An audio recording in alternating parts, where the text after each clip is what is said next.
Hello friend, स्वागत है आपका शिवम क्लासेस धनबाद में। मैं अक्षय आपको वापस से लेके आ गया हूँ। ग्रुप डी का जो सेशन चल रहा था उसी सेशंस को कंटिन्यू करते हुए ये मैथ का सेशन बहुत ज़बरदस्त था, बहुत लोग पसंद कर रहे हैं। तो इसी तरह से सॉल्यूशंस का ये सिलसिला कंटिन्यू चलता रहेगा जब तक कि एग्ज़ाम ना हो जाए। आज का जो सेशन है ना, उस क्लास का क्वेश्चन लिया गया है 2 सितंबर 2022 का शिफ्ट 1 का क्वेश्चन लिया गया है। आपको डिस्प्ले पे शो होता होगा। इसके जितने भी ग्रुप डी के क्वेश्चन पूछे गए हैं सभी का जबरदस्त का सॉल्यूशंस आई थिंक सो कि कोई ऐसा सॉल्यूशंस करवाता होगा। डिजिटल सम ऑप्शन से कैसे इस्तेमाल करना है इन सब चीज़ों को बताया जाएगा जो कि आपको एग्जाम में परफॉर्म करना है, तभी आप सबसे आगे निकल सकते हैं। जितने लोग देखिएगा आप परफॉर्म कीजिएगा, उन चीज़ों को फॉलो कीजिएगा तो डेफिनेटली आप बाकी लोगों से मार्क्स में आगे निकल जाइएगा, कॉन्सेप्ट में आगे निकल जाइएगा। तो चलिए स्टार्ट करेंगे सेशन को। सेशन को स्टार्ट करने से पहले मैं थोड़ा सा बता देता हूं, अगर आपको बुक लेना है तो आप केएन पब्लिकेशन का बुक ले सकते हैं। ग्रुप डी का 2022 का सॉल्व पेपर आया हुआ है, बहुत अच्छा बुक है। रेगुलर मैथमेटिक्स का आप ले सकते हैं। साथ में आपको चैप्टर वाइज लेना है तो चैप्टर वाइज भी आप ले सकते हैं। चैप्टर वाइज है, टाइप वाइज है, सब ये भी है, आप ले सकते हैं। 10,000 MCQ के नाम से है। और साथ में आप कमेंट में ये बताइएगा कि मैं सोच रहा था कि चैप्टर वाइज भी PYQ को सॉल्व करवाऊँ, जो कि NTPC और साथ में NTPC का 2 एग्जाम होने वाला, वो साथ में ALP का होने वाला है CBD2, उनके लिए भी इंपॉर्टेंट होगा। जो भी लेटेस्ट एग्जाम में आए हुए क्वेश्चंस को उनको चैप्टर वाइज मैं सॉल्व करवाऊँ, कैसे कैसे एग्जाम में परफॉर्म करना है। वैसे तो आप बताइएगा, अगर चाहिए होगा तो कमेंट कीजिएगा, मैं उसका भी क्लासेस स्टार्ट कर दूंगा, ठीक है। तो चलिए स्टार्ट करेंगे क्लासेस को। क्वेश्चंस को अच्छे से देखिएगा, पेन कॉपी लेके बैठिएगा, पहले क्वेश्चन को सॉल्व कीजिएगा, उसके बाद देखिएगा कि कैसे एग्जाम में सॉल्व किया जाता है, कितना सॉल्व करते हैं। लास्ट में कमेंट भी डालिएगा इतना क्वेश्चन हम सॉल्व कर पाते हैं, इस क्वेश्चन में यहाँ प्रॉब्लम होता है, ताकि मुझे भी समझ में आएगा इन क्वेश्चन को आपको प्रॉब्लम होता है और भी आसानी से ईजी वे में बताया जा सके, जिससे आप एग्जाम में मार्क्स कर सकें और क्वेश्चन गलत होने से बच सके। आज क्वेश्चन को छोड़े ना आप, ठीक है। चलिए स्टार्ट करते हैं। हमारा जो पहला क्वेश्चन है वो क्वेश्चन दिया गया है 6 के 2 क्रमागत गुणजों का योग कितना है? 66 है। इन दोनों गुणजों में से छोटा गुणज कौन सा है आपसे पूछा गया है। कहना का मतलब क्या है, 6 का कोई भी टेबल जैसे हो सकता है 6 हो, 6 का अगला कितना 6 दूनी 12 होता है। इन दोनों का सम कितना 66 दिया है। आपसे पूछा क्या गया है, इन दोनों गुणजों में कौन सा छोटा है, छोटा गुणज निकालना है। कोई भी हो सकता है। तो हम इसको सबसे बेस्ट टेक्निक क्या होगा, सबसे बेस्ट ये सब का देखिए, ज़्यादातर नंबर सिस्टम ऑप्शन से सॉल्व किए जाते हैं। खुद से दिमाग मत लगाइएगा, ऑप्शन से सॉल्व कीजिएगा। अगर हम मानते हैं, ध्यान से सुनिएगा, अगर हम मानते हैं कि सबसे छोटा गुणज 36 है तो अगला क्या होगा, अगला 6 इससे बढ़ा दीजिए 42 होगा, ठीक है। मतलब इन दोनों का सम कितना होना है, 66 होना चाहिए। तो जैसे ही जोड़िएगा यूनिट डिजिट को जोड़िए, 6 2 8, इसका यूनिट डिजिट 8 आ जाएगा, जबकि 6 आना चाहिए। इसका मतलब सर पहला तो नहीं होने वाला है, यहाँ तक तो श्योर है पहला नहीं होगा, ठीक है। अगर हम मानते हैं ऑप्शन बी सही है तो 24 होगा छोटा गुणज, इसका अगला कौन सा होगा 30 होगा। इन दोनों को जोड़ेंगे तो कितना आना चाहिए, यूनिट डिजिट किसका आ गया 4 आ गया, यूनिट डिजिट आना कितना था 6 आना चाहिए था। डेफिनेटली ये भी नहीं होगा, तो कौन सा होगा। अगर हम मानते हैं कि पहला संख्या छोटा संख्या 30 है तो इससे 6 बड़ा संख्या मतलब 36 अगला संख्या, दोनों को जोड़िए क्या 66 होगा। जी सर, डिजिट मैच कर गया 66, ये हो जाएगा। तो आपका आंसर कौन सा होगा, आपका आंसर आप बोलिएगा इसका आंसर कौन सा पॉसिबल है, आप बताइएगा। इसका आंसर ऑप्शन सी पॉसिबल है, सी ऑप्शन क्या होगा, ऑप्शन सी इसका राइट आंसर होगा। ऑप्शन सी कहाँ दिया है, ऑप्शन सी 30 में दिया हुआ है, तो 30 इसका बिल्कुल राइट आंसर होने वाला है, ठीक है। अच्छा सॉल्यूशन था, बनाना ऐसा ही है, एक्स लेके मत बनेगा। इक्वेशन को एक्स लेके बनाना वो सिर्फ 10 तक चलता था, 10th के बाद एक्स लेके मत बनाइएगा। कुछ क्वेश्चंस होंगे उनको बना सकते हैं, लेकिन सभी में मत लगाइएगा, समय बर्बाद होता है, ठीक है। नहीं तो फिर डिफरेंस क्या आ जाएगा आप में और बाकी सभी में जो एक्स लेके नहीं बनाते हैं, एक ही जैसा बनाइएगा तो, ठीक है। 2 संख्याएं हैं 2:7 में हैं। यदि पहली संख्या में 14 बढ़ा दी जाए और दूसरी संख्या में 6 की कमी की जाए तो अनुपात 4:3 हो जाता है। आपसे पूछा गया है मूल 2 संख्याओं का योग कितना होगा, आपसे पूछा गया है, ठीक है। मूल संख्या का योग कितना होगा आपसे पूछा गया है। मूल संख्या कितना हो गया 2 और 7, दोनों का योग कितना होगा 9, 9 का मल्टीपल 27 भी, 45 भी, 18 भी, 36 भी निकालना पड़ेगा, ठीक है। सॉल्व करना पड़ेगा। कैसे सॉल्व करना पड़ेगा, एक संख्या 2:7 में है, फर्स्ट संख्या में 14 बढ़ा दिए, जी सर 14 बढ़ा दिए। सेकेंड संख्या में 6 कम कर दिए, जी सर 6 कम कर दिए। उसके बाद अनुपात कितना हो गया, 4:3 हो गया। अब इसको सॉल्व करते हैं सर। अब बोलिएगा ठीक है सर, बिल्कुल सॉल्व किया जाए। 3 दूना 6, 7 चौक 28, 28 में से 6 गया तो कितना बोलिएगा, 22 बचेगा। ठीक है सर, 22 अनुपात बचा। 22 अनुपात का मान कितना है, 14 तिया 42, 14 तिया 42 और 6 चौक 24 जुड़ जाएगा। साइन ऑपोजिट हो तो संख्याएं जुड़ जाती है, साइन ऑपोजिट हो संख्या जुड़ जाती है, बगल में नोट कर लीजिएगा, साइन ऑपोजिट संख्या जुड़ जाएगा। साइन ऑपोजिट होगा तो संख्या ऐड हो जाएगी। ठीक है, इसका मतलब क्या है सर, 22 का मान कितना है, 66 है। इसका मतलब आप बोलिएगा 1 अनुपात का मान कितना है, 3 है। 1 अनुपात का मान कितना है, 3 है। 1 अनुपात का मान 3 है। 1 अनुपात का मान 3 है। तो हमसे पूछा क्या गया है, हमसे पूछा गया है इन दोनों का सम। इन दोनों का सम कितना होगा, 7 + 2 9, 9 को 3 से मल्टीप्लाई करेंगे, आंसर कितना आएगा, 27। राइट आंसर क्या होगा, 27। 27 कहाँ दिया है, ऑप्शन ए में दिया है 27, यही इसका राइट आंसर हो जाएगा। राइट आंसर क्या होगा, 27A। ठीक है, कहीं दिक्कत नहीं होने वाला होगा। आसान क्वेश्चन था, इजी वे में बना लीजिएगा। ठीक, चलेंगे अब अगले क्वेश्चन पे। पॉज कीजिए, खुद से सॉल्व कीजिए, बताइए कि बना कि नहीं बना, क्या इसी टेक्निक से बना ये भी बताइएगा। यदि किसी आयत की लंबाई उसकी चौड़ाई की 3 गुनी है, उस आयत का परिमाप 48 है, तो उसकी चौड़ाई क्या है, आपसे पूछा गया है। ठीक है, ऑप्शन से भी सॉल्व कर सकते हैं। आयत की लंबाई चौड़ाई की 3 गुनी है, लंबाई जो है चौड़ाई की 3 गुनी है, चौड़ाई की 3 गुनी, चौड़ाई 1 है तो लंबाई 3 गुना मतलब 3 है। ठीक है, अच्छा उस आयत का परिमाप 48 है। परिमाप कितना होता है, 2 इंटू लंबाई प्लस चौड़ाई। पेरीमीटर तो सबको याद है, 2 इंटू लंबाई प्लस चौड़ाई होता है। मतलब क्या है, 4 दूना 8 हो जाएगा, मतलब 8। 8 अनुपात का मान कितना है, 48 है। मतलब 1 अनुपात का मान कितना है, 6 है। 1 अनुपात का मान 6 है।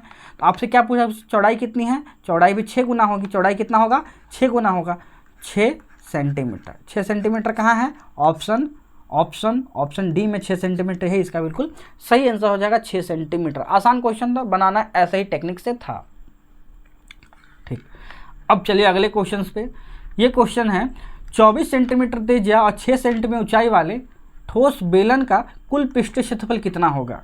ठीक है, कुल पृष्ठीय क्षेत्रफल। अच्छा, कुल पृष्ठीय क्षेत्रफल जब निकालते हैं, एक चीज़ ध्यान रखिएगा, एक टेक्निक मैं बताता हूँ, देखिए ध्यान से सुनिएगा, नोट भी करना तो नोट कर सकते हैं। जैसे जो भी 3D फिगर होती है, ध्यान से सुनिए, जो भी 3D फिगर होती है, 3D डायमेंशनल फिगर, जैसे बेलन हो गया, शंकु हो गया, इनका जब भी हम निकालते हैं क्षेत्रफल निकालते हैं तो क्या करते हैं, रेडियस का स्क्वायर करते हैं। क्या कहते हैं सर, रेडियस का स्क्वायर करते हैं। ध्यान से सुनिएगा, रेडियस का स्क्वायर करते हैं। फॉर्मूला कुछ भी हो, जैसे बेलन का क्या होता है, बेलन का कुल पृष्ठीय क्षेत्रफल कितना होता है, कुल पृष्ठीय क्षेत्रफल होता है 2πr, r+h होता है। मतलब रेडियस इसका मल्टीप्लाई होगा, रेडियस मल्टीप्लाई होगा, वो भी r स्क्वायर में जाएगा। ठीक है, r स्क्वायर में जाएगा। और 6 भी है, मतलब यहाँ पे क्या है, देखिए रेडियस कितना हो गया, 24 हो गया ना, 24 का मतलब 6, 2 4 6, 6 का स्क्वायर करेंगे 36, 36 का मतलब 9 का मल्टीपल आना चाहिए। जो भी आंसर होगा 9 का मल्टीपल होगा। 4 4 8 3 11 नहीं हो सकता, 4 4 8 1 9 हो सकता है, 4 4 8 2 10 नहीं हो सकता है, 4 3 12 नहीं हो सकता। एक ही ऑप्शन बचा आपके पास, ऑप्शन बी इसका राइट आंसर होगा। बाकी सॉल्व करते हैं। ये टेक्निक मैं बताया कि अगर आपको एग्जाम में क्वेश्चन नहीं बनाना हो तो कैसे बना देंगे, कैसे हम डायरेक्टली पहुंच सकते हैं। जी सर, यही डेफिनेटली आंसर होगा। अब सॉल्व कर लेते हैं। बेलन का कुल पृष्ठीय क्षेत्रफल कितना होता है, 2πr, r+h होता है। इसको सॉल्व करते हैं। 2 इंटू पाई का मान सॉल्व नहीं करना, रखना है रेडियस का मान 24, और 24 + 6, 24 + 6 30 आया।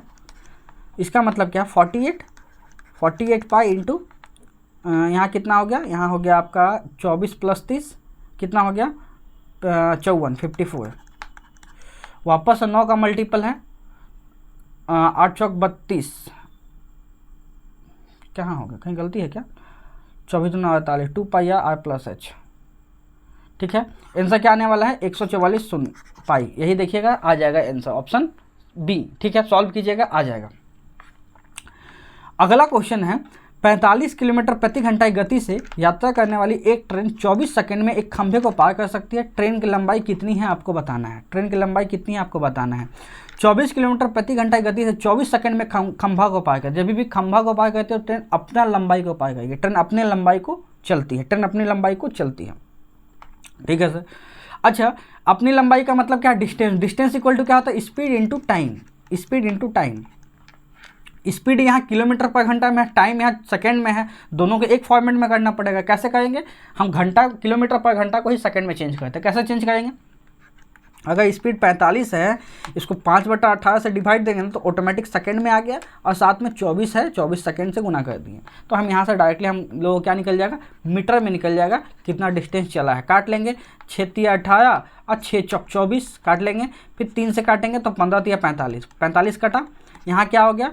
5×4=20, 15×3=30, 30 आ गया ना, 300 मीटर। 300 क्या आ गया? मीटर में आ गया। 300 क्या आ गया? मीटर में आ गया। आप क्या बोलिएगा? 300 मीटर में आ गया। 300 मीटर इसका कहाँ है? ऑप्शन बी में दिया है 300 मीटर, यही बिल्कुल इसका सही आंसर होने वाला है, ऑप्शन बी 300 मीटर। कहीं डाउट होगा तो बताइएगा, स्क्रीनशॉट लें तो आप ले सकते हैं। ये बहुत अच्छा क्वेश्चन, इसको वीवीआई कीजिएगा।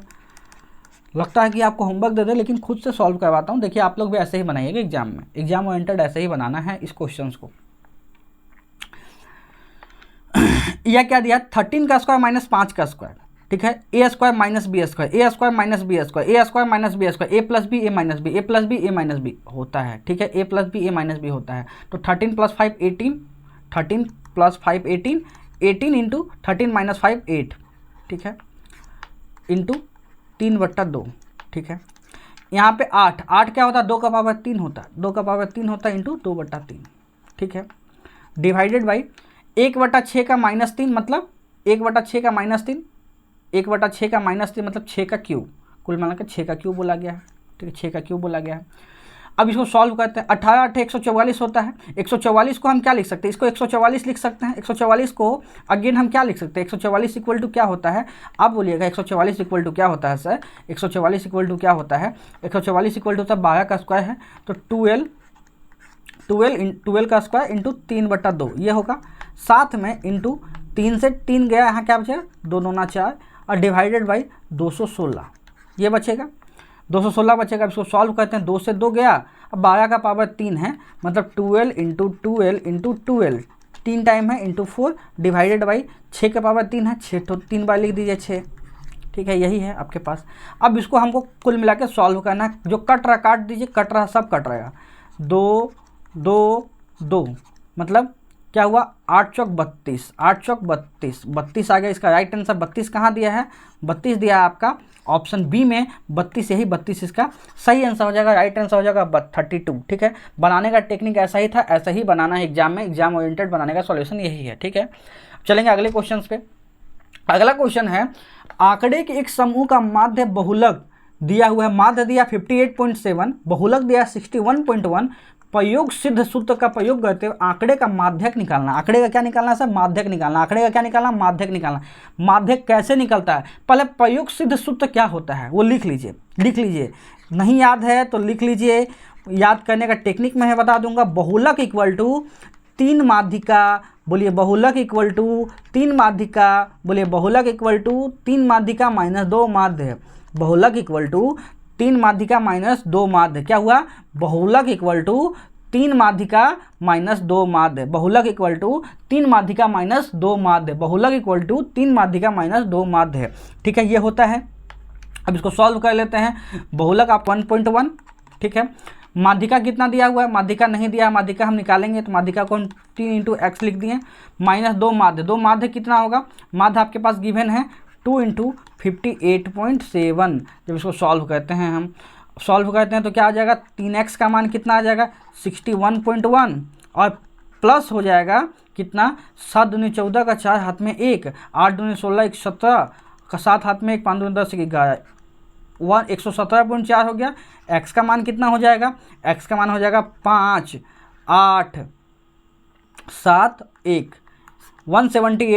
178.5 आ जाएगा। इसको सॉल्व करते हैं तो कितना हो जाएगा? 5 3 15 ना, 5 3 15, 2 इधर गया तो हो जाएगा 9 3 27, 59 पॉइंट कुछ आएगा। 59 पॉइंट कहाँ है? 59 पॉइंट एक ही ऑप्शन में है, जो कि आपके पास ऑप्शन डी में दिया, ऑप्शन ए में दिया है 59.5, यही इसका बिल्कुल राइट आंसर हो जाएगा 59.5, ठीक है। अगले क्वेश्चन पे, नेक्स्ट क्वेश्चन है आपका 34 का स्क्वायर माइनस 16 का स्क्वायर का धनात्मक वर्गमूल कितना होगा? आपसे पूछा गया है। ये भी सेम टर्म है, 34 का स्क्वायर माइनस 16 का स्क्वायर, ये पूछा गया है।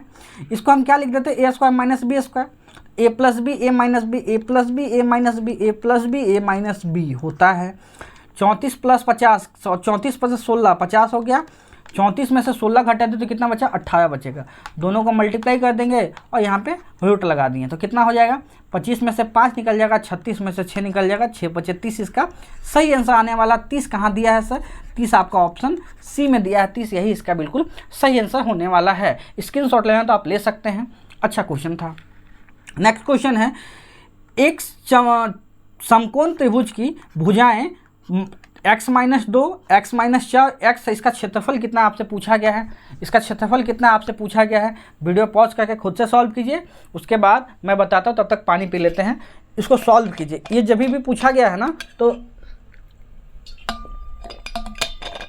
समकोण त्रिभुज दे दिया गया है तो पाइथागोरस ही लगेगा इसमें, क्लियर सी बात है। क्या लगेगा, पाइथागोरस लगेगा। तो पहले पाइथागोरस लगा लेते हैं, पाइथागोरस लगा लेते हैं, पाइथागोरस हम लगा लेते हैं। तो पाइथागोरस कैसे लगेगा, बड़ी वाली भुजा क्या है, x है, एक भुजा है x माइनस 4, एक है x माइनस 2। तो पाइथागोरस क्या बोलता है कि h का square equal to P square plus B square, ये होता है डेफिनेटली, सबको पता है। उसको सॉल्व करते हैं, एक्स स्क्वायर x माइनस 2 का whole square plus x minus 4 का होल स्क्वायर, ये है। इसको सॉल्व किया जाए, एक्स स्क्वायर यहाँ पे क्या हो गया, ए स्क्वायर माइनस 2ab का मतलब 4x plus B square plus X square minus 2ab का मतलब 8x अब प्लस 16, यहाँ तक आ गया। इसको सॉल्व कर लेते, एक फॉर्म में ला देते हैं। एक्स स्क्वायर का मान क्या हो गया, 2x square x square 2x square, और यहाँ पे हो गया माइनस 12x प्लस 20, ये आ गया। अब हमको इसको एक इक्वेशन में कर देते, एक इक्वेशन में कैसे हो जाएगा, एक्स स्क्वायर को घटा देंगे 2x स्क्वायर में से, तो क्या हो जाएगा, x square minus 12x plus 20, ये आ गया, इक्वल टू 0 हो गया। अब हम जैसे बताए थे कि इनका कैसे निकलता है वैसे निकाल लीजिए, इनका मूल निकाल लेते हैं। 10 दूना 20 और दोनों का मल्टीपल भी 20 है और दोनों को 10 2 जोड़ेंगे तो 12 भी हो जाएगा, मतलब कि -10 और -2 ये आने वाला है। जब भी इसका रूट्स के लिए बात की जाए तो दोनों प्लस में हो जाएगा। इसको साइन बदल देंगे, साइन बदल देंगे तो क्या हो जाएगा, 10 हो जाएगा और 2 हो जाएगा। रूट कितना हो जाएगा, 10 हो जाएगा और 2 हो जाएगा, 10 हो जाएगा 2 हो जाएगा। x का मान क्या आएगा, 10 आएगा, x का मान 10 आएगा, x का मान 10, तो x माइनस 4 का मान 6 और x माइनस 2 का मान 8। देखिए ट्रिपलेट सेट कर गया, 6 8 10 का ट्रिपलेट सेट कर गया। अब इसको सॉल्व कर देंगे, कैसे सॉल्व होगा, इसका क्षेत्रफल पूछा है, कितना हो जाएगा, 1/2 आधा इंटू ऊंचाई। तो इसको सॉल्व कर देंगे तो कितना आ जाएगा, 4 से कट जाएगा, 6 चौक 24 24। इसका राइट आंसर क्या आ गया, 24। तो 24 कहाँ दिया है, 24 कहाँ दिया है, 24 आपका ऑप्शन बी में दिया है। 24 यही इसका बिल्कुल सही आंसर हो जाएगा, ऑप्शन बी 24। यहाँ तक कहीं डाउट नहीं होने वाला होगा तो बताइएगा, स्क्रीनशॉट लेना तो आप ले सकते हैं, ठीक। ये क्वेश्चन बहुत अच्छा है, ये क्वेश्चन सच में बहुत अच्छा है, इसको नोट कीजिएगा। क्या बोला है, ABC में BAC पे लंब है, साथ में D पर DBC 44 है, EBC पर एक बिंदु है जिसमें CAE के 34 मान है, AEB का मान निकालना है। इसको सॉल्व करते हैं, जो दिया हुआ है। बोला है आपके पास कि BD लंब है, BD लंब है किस पे, AC पे, BD लंब है AC पे, तो ये B हो गया और ये D हो गया, लंब है AC पे, ठीक है सर। DBC का मान 44 है, DBC का मान 44 है, ये 44 है, ठीक है सर, यहाँ तक कोई दिक्कत नहीं। EBC का एक बिंदु है, EBC पे, BC पे एक बिंदु है, कौन, E है, E एक बिंदु है BC पे, तो BC पे रहने दीजिए। साथ में क्या बोला, CAE का मान, CAE का मान, CAE का मान, CAE का मान, CAE कितना हो गया, CAE आपका हो गया 34, CAE भी हो गया 34। आपसे पूछा क्या गया है, AEB का मान, AEB का मान, मतलब इसका मान आपसे पूछा गया है, AEB का मान पूछा गया है, AEB का मान आपसे पूछा गया है। इसको सॉल्व करते हैं, कैसे सॉल्व होगा, अच्छा बताइए, ये 90 है, ये 90 है, AEB का मान कैसे निकलेगा, AEB का मान निकालना होगा तो कैसे निकलेगा, कैसे निकलेगा, ये 90 है, ये 34 है, ये 90 है तो ये 34 है, तो ये वाला कितना होगा, आप बोलिएगा सर कितना होगा, 90 में से घटा देंगे 34 को, 90 में से 34 घटाएंगे तो कितना बचेगा 6 और इधर 40, 56 बचेगा 56। ठीक है सर, 56 बचेगा, 56 बचेगा। त्रिभुज के तीनों कोने का मान 180 होता है। 180 में से क्या घटा देंगे, 180 में से घट जाएगा आपका 56 और 44 कितना होता है, 56 44 जोड़ेंगे ना तो कितना हो जाएगा 100 100 हो जाएगा। तो 100 घटा देंगे, 100 घटा देंगे तो आपका कितना निकल जाएगा 80 डिग्री। 80 डिग्री क्या निकला, AEB का मान, AEB का मान, AEB कहाँ दिया है, AEB का मान 80 कहाँ दिया है, ऑप्शन डी में दिया है 80। यही इसका बिल्कुल सही आंसर होने वाला ऑप्शन डी। ठीक है, अच्छा क्वेश्चन था, उसको उसी टेक्निक से बनाना है। नेक्स्ट क्वेश्चन पे चलते हैं। ये क्वेश्चन आपके पास गिवन है। इस क्वेश्चन में क्या बोला है, 0.794 बार लगा है 2 के ऊपर प्लस 0.876 बार लगा है 2 के ऊपर। ठीक है, इसको सॉल्व किया जाए। सॉल्व जब करते हैं तो क्या लिखेंगे, 794 माइनस जिस पे नहीं लगा उसको घटा देते हैं। 2 अंक पे लगा तो 2 9 लिखेंगे, 1 पे नहीं लगा तो 1 0 लिखेंगे। ठीक है सर, यहाँ तक कोई दिक्कत नहीं। 876 लिखेंगे, 8 पे नहीं लगा तो 8 घटा देंगे, 2 पे लगा है बात, 2 9 लिखें, 1 0 लिखें। ठीक है, यहाँ तक किसी को कोई दिक्कत नहीं होने वाला होगा। अब घटा दीजिए, 294 में से 7 चला जाएगा तो कितना बचेगा, 787 बचेगा। ठीक है, 787 बचेगा बटा 990। ठीक है, प्लस यहाँ पे कितना आ जाएगा, 8 जाएगा ना तो कितना बचेगा 868 बचेगा डिवाइडेड बाई 990। यहाँ तक बचने वाला है। अब दोनों को जोड़ दीजिए, जब जोड़ेंगे तो कितना बचेगा, यहाँ पे बचेगा आपके पास 7 7 8 कितना हुआ, 15 का 5 हाथ में 1, और यहाँ पे होगा 14 1 15 का 5 हाथ में 1, और यहाँ पे हो गया 15 1 16, 1655 डिवाइडेड बाई 990। इसको काट लेंगे 5 से काट लीजिए, क्या हो जाएगा 19 5 95, 19 5 95, 19 5 95 हो गया, 4 इधर गया, 8 5 40, 198 आया। क्या आया, 198 आया। इसको सॉल्व करेंगे तो कितना आ जाएगा, ये सॉल्व करते हैं तो आ जाएगा 5 तिहाई 15, 5 तिहाई 15, 1 इधर गया, 5 तिहाई 15, 331 आ गया। ठीक है, अब जब डिवाइड करेंगे तो 1/133 डिवाइडेड बाई 198 आएगा। कहाँ है, कहाँ दिया है ये ऑप्शन ए में दिया है। ए बिल्कुल इसका सही आंसर हो जाएगा, ऑप्शन ए। क्या हो जाएगा, ऑप्शन ए बिल्कुल इसका राइट आंसर हो जाएगा, ऑप्शन ए। बनाना उसी टेक्निक से, आसान मेथड है, ऐसा ही बनाइएगा। ठीक है, वह सबसे बड़ी संख्या ज्ञात कीजिए जिससे संख्या 158 215 को विभाजित करने पे क्रमशः 4 और 5 शेषफल प्राप्त होता है। ठीक है, अच्छा 158 को डिवाइड करने पे 4 शेषफल बचता है, तो जो शेषफल बचता है ना वही टेंशन है, उसको हटा दीजिए। मतलब क्या है, 158 में 4 को माइनस करते हैं तो 154 हो गया। क्यों हटाएं सर, क्योंकि इसका मल्टीपल ही आंसर आने वाला है। ठीक, 215 से डिवाइड करते हैं तो 5 शेषफल बचता है, 5 को हटा दीजिए, 210 हो गया।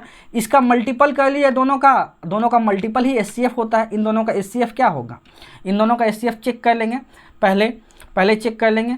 लास्ट में इवन नंबर है। अच्छा, पहले कुल मिला के ये इवन है ना, इवन आंसर आना चाहिए, ऑड नहीं होगा। ऑड को पहले हटा दीजिए सर। इसमें कहीं 9 नहीं दिख रहा तो 9 वाला भी आंसर नहीं आएगा, एक ही ऑप्शन बचा। देखिए आसान कितना मेथड है इवन ऑड से बनाना। एग्जाम में इवन ऑड से है, इवन ऑड से डायरेक्ट आप निकाल दिए। जहाँ इवन है उसका एचसीएफ ऑड हो ही नहीं सकता, इवन ही आएगा। ठीक, ऑप्शन ए सही था, स्क्रीनशॉट ले सकते हैं।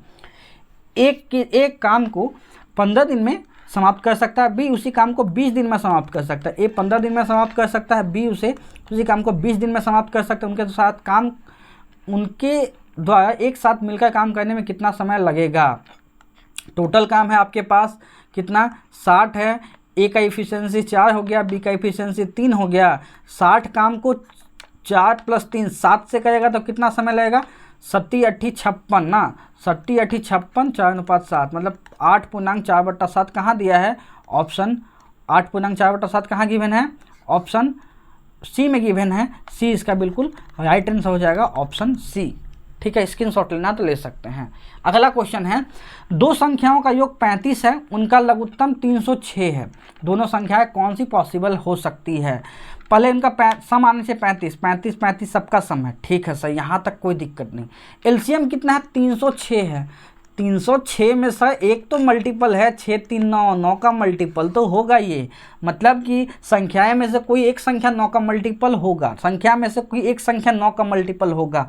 ध्यान से सुनिएगा, जो भी जब एलसीएम 9 का मल्टीपल है तो दोनों में से कोई संख्या 9 का मल्टीपल होगा, एक 9 का मल्टीपल होगा, ये 9 का मल्टीपल नहीं, ये भी नहीं, और पहला तो आंसर नहीं होगा।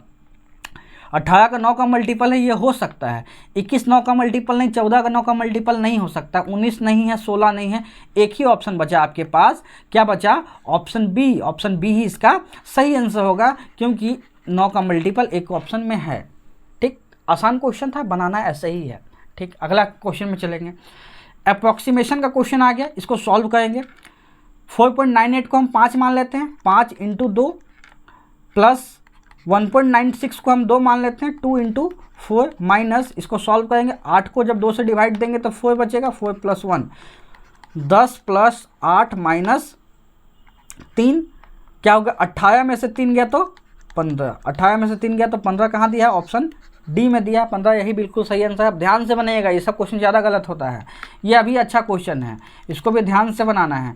क्या दिया? 14.999 का मतलब 15 मान लेते हैं, 4.999 का मतलब 5 मान लेते हैं, ठीक है, प्लस 17.98 का मतलब इसको 18 मान लेते हैं, 18 डिवाइडेड बाई 2.9 का मतलब हो गया, इसको हम 3 मान लेते हैं, ठीक है सर, प्लस 24.99 का मतलब क्या? 25 मान लेते हैं। अब क्या है? 4.98 का मतलब 5 मान लेते हैं, अब माइनस इसको 9 मान लेते हैं, ठीक है, यहाँ तक कोई दिक्कत नहीं। इसको सॉल्व करते हैं। 15 × 5 = 75 प्लस 6 प्लस 5 माइनस 9, ठीक है, इसका मतलब क्या? 11 में से 9 2 गया तो 9, 11 में से 9 गया तो 2 बचेगा, 75 75 प्लस 2 कितना हुआ? 77 77 कहाँ दिया? ऑप्शन डी में दिया 77, यही बिल्कुल इसका सही आंसर हो जाएगा। ठीक है, आसान क्वेश्चन था, बनाना इसी टेक्निक से है। अब चलिए अगले क्वेश्चन पे चलते हैं। एक व्यापारी एक वस्तु के अंकित मूल्य में 5% का छूट देता है, 14 वस्तुएं खरीदने पे 2 वस्तुओं का छूटकान डिस्काउंट और देता है कि आप सर 14 वस्तु ले जाइए, 2 वस्तु मेरे साइड से फ्री ले जाइए, ठीक है। देने के बाद कंप्लीट लेन देन, पूरे लेन देन में 33% का लाभ भी होता है उसको, वो नुकसान बुड़बक नहीं है, ठीक है, वो 33% का नुकसान फायदा भी होता है।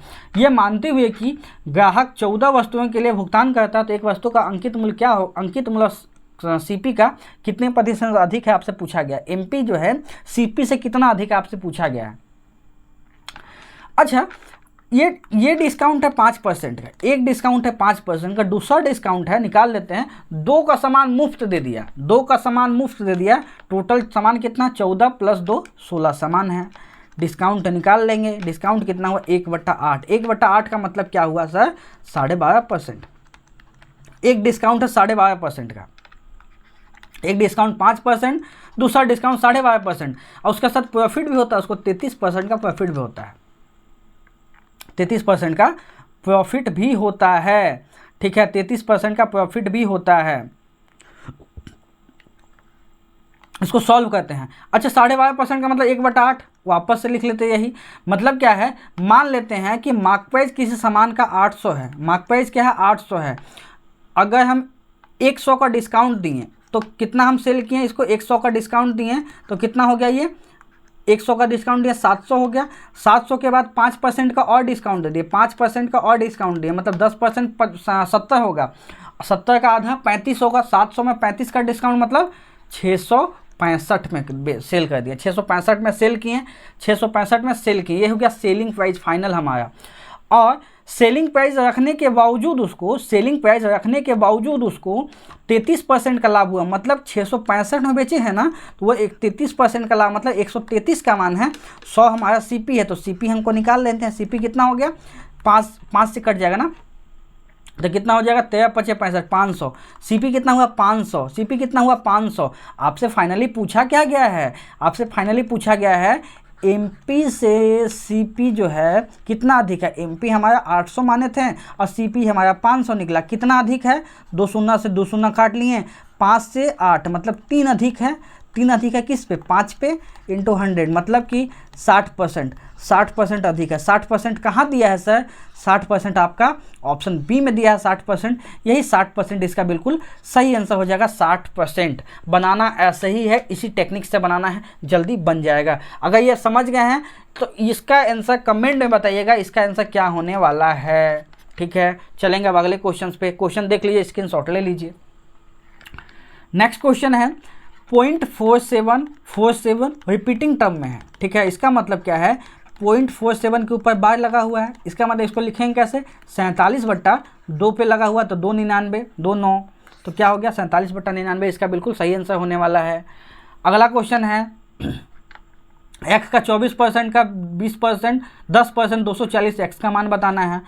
एक्स का 24% का 10%, 10 परसेंटेज हटाएं, शून्य लगाएं, का मान कितना है? का मान है आपका कितना मान है? 240 है। एक्स का मान बताना है। पहले तो काट लिए, 24 से 24 काट लिए, एक शून्य से एक शून्य काट लिए। एक्स का मान कितना हो गया? 2 शून्य 2 शून्य 4 शून्य 4 शून्य का आंसर हो गया, मतलब 10,000। 10,000 कहाँ दिया है? यही वाला ऑप्शन सी में दिया है 10,000। यही बिल्कुल इसका सही आंसर हो जाएगा, कहीं डाउट नहीं होने वाला होगा।